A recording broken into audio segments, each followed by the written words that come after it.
Hello guys, in today's video I will be showing you how to fix Chamet stop and problem. So the answer is easy, just go to the settings and then scroll down to the apps section and then go to the search and search Chamet and then go to the storage and here you will find this clear cache option. Click on it.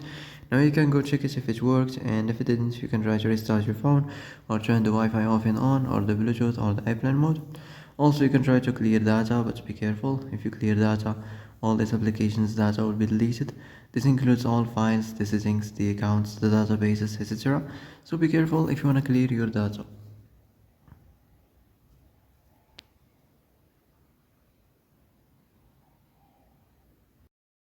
And that's it for today's video. I hope this is the answer you've been looking for.